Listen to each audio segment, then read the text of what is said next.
Many scholars believe the most far-reaching historical add-on may be the actual date for the celebration of Jesus' birthday. The celebration of the birth of Jesus on the 25th of December is due purely to an arbitrary decision made by the Emperor Constantine. He wanted it to coincide with the feast, the pagan feast of the unconquered sun, the Sol Invictus. This popular Roman festival in which light defeated darkness was chosen by the all-powerful Emperor Constantine as Christmas Day. Christianity was replacing the pagan religion of the ancient world. It made a great deal of sense to link its great feasts into the feasts that have now been forbidden. So a midwinter festival, the birth of Jesus in the northern hemisphere, the lovely symbolism of light and the darkness made sense, but there's absolutely no reason to think that Jesus was actually born in December. According to the story, shepherds were grazing their flocks at the time of year Jesus was born. But would they really have been out in the midwinter snow and rain, which is quite normal for Bethlehem?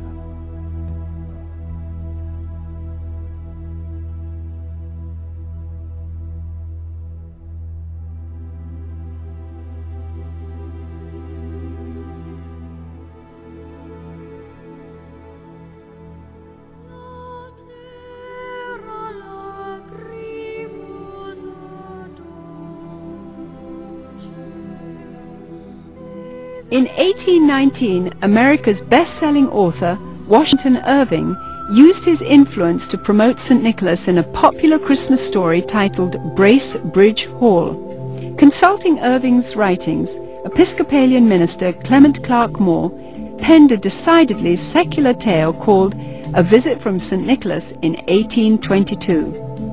Later retitled The Night Before Christmas, Moore's poem was based on the tales of German and Dutch immigrants who had come to America.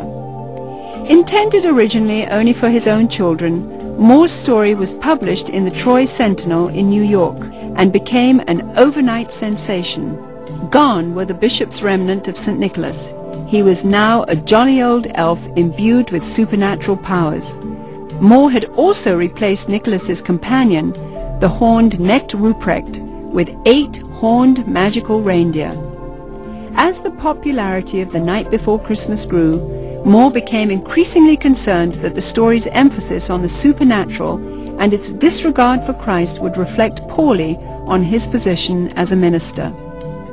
As a result, he refused to take credit for its creation until the story became so popular that he could no longer resist.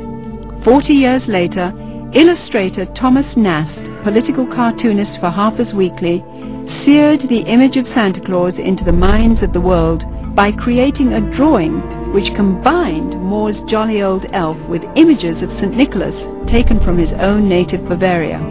By 1880, Santa was a thoroughly secularized folk hero who had become increasingly irresistible to retailers worldwide.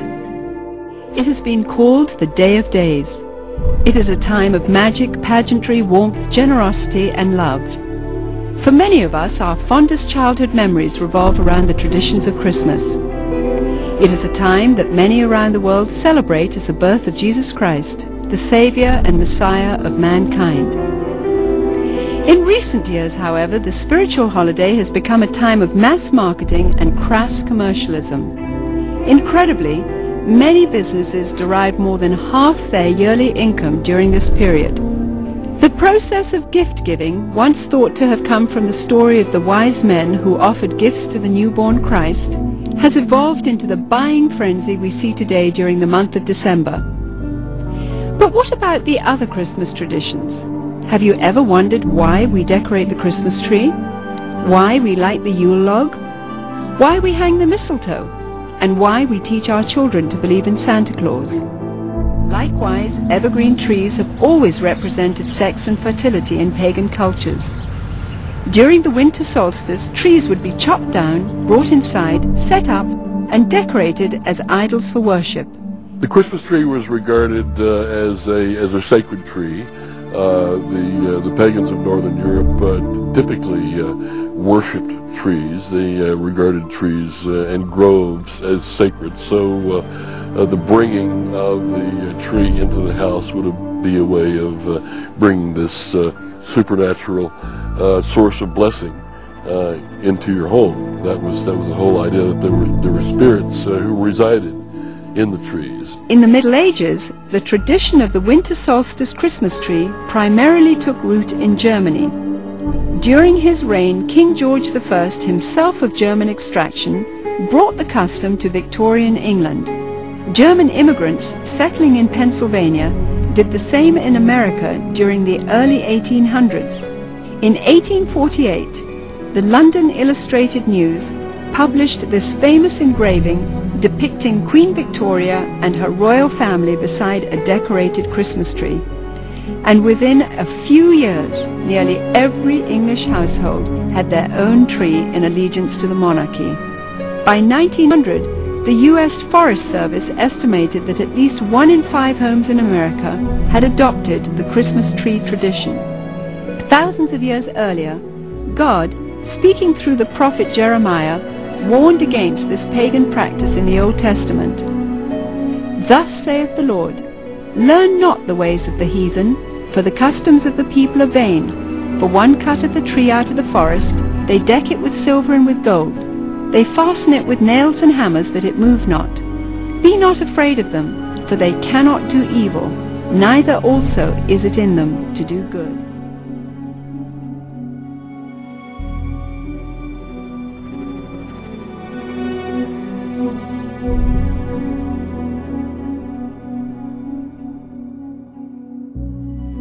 The concept of Santa Claus has had a long and winding history, with a number of diverse cultures contributing to the composite character we have today. Beginning once again in Scandinavia, Santa's original incarnation was in the form of Odin, the pagan god of thunder, a tall fellow with a long flowing beard who inhabited the spirit-infested Nordic forests. Odin would travel the sky during the winter solstice, deciding who would die and who would prosper. Most believers were frightened of this particular time of year. In England, Odin eventually evolved into Father Christmas, who, crowned with sprigs of holly, travelled the countryside getting roaring drunk as part of the Festival of Fools celebration. Frequently, he would be accompanied by a horned goat, ironically the biblical symbol of those who reject the salvation of Jesus Christ. According to the traditions of the Church of Rome, there was a Turkish bishop named Nicholas who hailed from Myra in Asia Minor during the 4th century. He was known as the patron saint of seafaring men. Over the centuries, as the legend began to unfold, it was rumored that St. Nicholas had actually captured the devil himself, put him in chains, and made him his personal servant. Recognized in various cultures as Krampus, Beelzebub, or Zwart Piet, Black Peter, this assistant of St. Nicholas is best known by his German name, Knecht Ruprecht. Described as a hideous horned creature, the servant Ruprecht was a dark and sinister figure who stood in stark contrast to the saintly Nicholas. Somehow, Father Christmas's companion, the horned goat, had metamorphosized into the foreboding horned devil called Ruprecht. As St. Nicholas traveled from house to house, inquiring about the behavior of children, Ruprecht would drop candy and gifts down the chimney into the good children's shoes which had been placed there. It was from this story that we get our tradition of hanging stockings on the mantle at Christmas time. If able to recite a verse or demonstrate a skill for St. Nicholas, the child would receive a gift. If unable to remember a verse, or if the child had been bad, he or she would receive a switch or a whip. Ruprecht also carried a large sack which he would frequently use to haul away the really bad boys and girls. Eventually, Knecht Ruprecht was made the companion and servant to the Christ child himself. In this scenario, the devil is actually given the title Weihnachtsmann, or Santa Claus. 19th century writer Theodor Storm, in his story about Knecht Ruprecht, even goes so far as to describe the switches given to the children by Ruprecht as tools to be used in sadomasochistic rituals. Soon, the image of Ruprecht would fade from the Christmas tradition, but not his sadistic influence.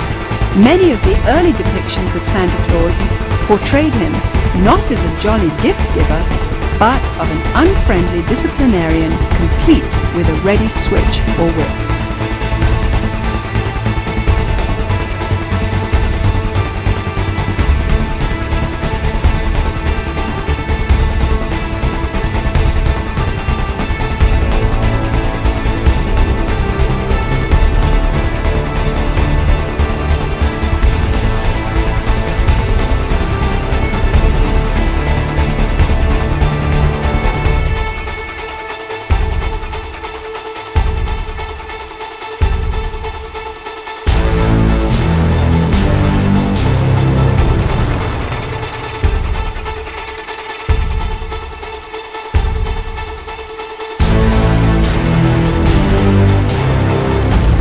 It is not only permitted in the public schools, in the government schools, to celebrate holidays. It is encouraged and in some instances required.